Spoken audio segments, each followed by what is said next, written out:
and Yago.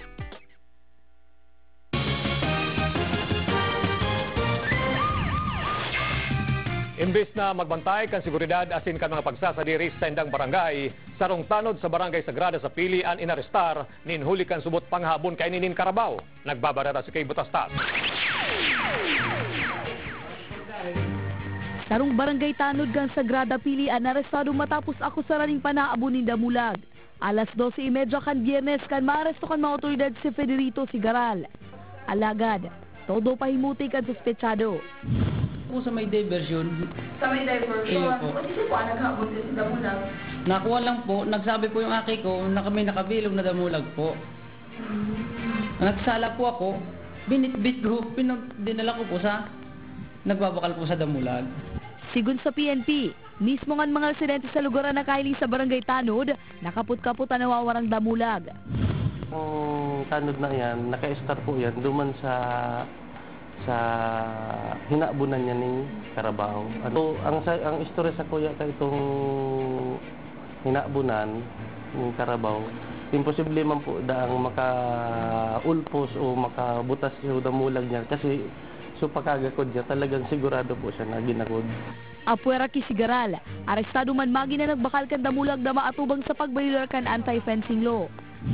Sa totoo lang po talaga, Maya, kung pagkaarap ka ng transactionist na ng harabunan, ang aram ko lang po para bakal ako.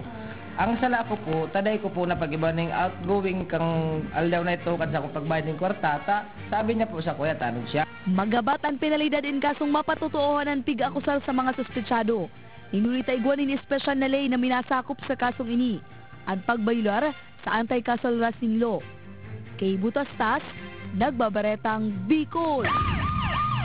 Mientras tanto, kung sa pili ang bantay ang nanghabon, sa Banwan Kantigaon ang bantay man ang hinabunan. Nalalayan mismo kan sayang service firearm o badil ang sarong security guard.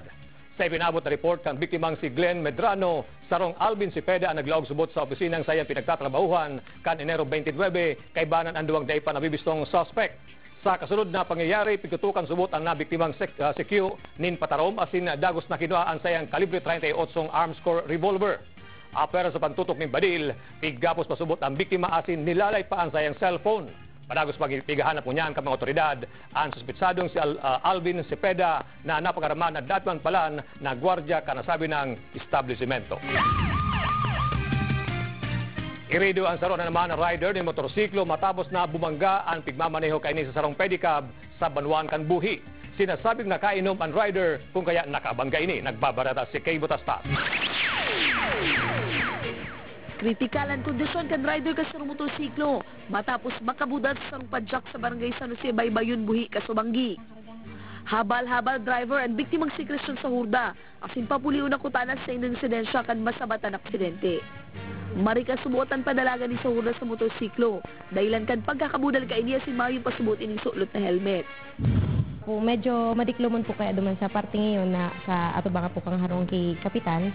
So, bali po, mabilis ang takbo, si Saro po, walang ilaw, kaya po ito nabangga po si Puwetan po kang padjak niya. Ang puwera sa rider kan motor, nagsapo maning malugadan para padjak na si Elias Obelidor. Sa investigasyon kan PNP, nagluwas na nasa influensya ng arak ang rider na si Sahurda, bagay na pinahimutikan man kan ama kan biktima. Dahil man po yan nag-in, ma'am? Dahil man? Ano po may kami dapat batulong?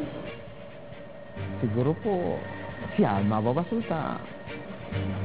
Dahil siya nag-ingat. Sangunya, nagpapaumay pa sa ospital ang aksidenteng rider. Kay Butastas, nagbabaretang Bicol. Pigkumpiskar ka mga otoridad ang abot sa 90 gabos ng mga sako nin uring na mayo magkakanigong dokumentos na subot pigprobaran na palusuton sa pagikan San Miguel Bay asin Bicol River. Nagbabarata si Mark Bonga. Duwang motorized bangka na may sakay na mga uring ang nadakop sa joint operation kang Calabanga PNP asin 504th Maritime Police Kamsul kasudmang magahon. Kahit ipagawa ko ng papilis po, wala po sila may pakita dahil sa ngayon po, ang DNR po, hindi lang po sila nabibigay na ng permit pagdating po sa mga uling po. Enota na aresto ang magkapartidaryong sinda Sonny Ronda, Roger Ronda, Tomas Ronda asin sa indang kapitan kang bangka na sa Artemio Sabaltero. Nakuha sa mga inyang 60 sako ng uring nagkakantidad labi sa 154,000 pesos. Ako kang mga naarestar na ilegal sa indampig gibo, alagad nagsayuman na mga ini magtaupan ng pahayag. Apera sa 4 na personang enot ng naarestar. 2 pang persona gikan sa Mercedes Camarines Norte ang naaresto man sa Banwa ng Calabanga ninuhi sa parehong kaso. Nakuha sa mga ini ang 31 pidaso ng white tawaan at 12 sako ng uring. Nagsayong mamagtaon ng komento ang mga naaprehendir na sila Fernando Custodio at si Miguel Barricas. Sigun sa Maritime Police, modo sa kamang embueto sa iligal na pag-uuring na mag-agis sa San Miguel Bay antes maglawag sa Bicol River. Mahigpit po sa atin inuutos ang ganitong mga aktibidades na tungkuin po ito Kaya ang pinapabot po namin sa mga ganitong mga gawain, kung sino man po, may plano pa o may balak na mag-transport ang ganito, sana po, huwag lang bumating sa punto na sila ay mauli at An-anom na mga naarestan nag-aatubang ngunya sa kasong pagbelar sa forestry laws. Mark Bongat, nagbabaretang Bicol. Masunod, siyudad in Iriga nag-aandam liwat para sa tauna na Tinagbo Festival. Negosyo kan siyudad nag-uuswag ang tabayanan sa pagbabalik ang baretang Bicol.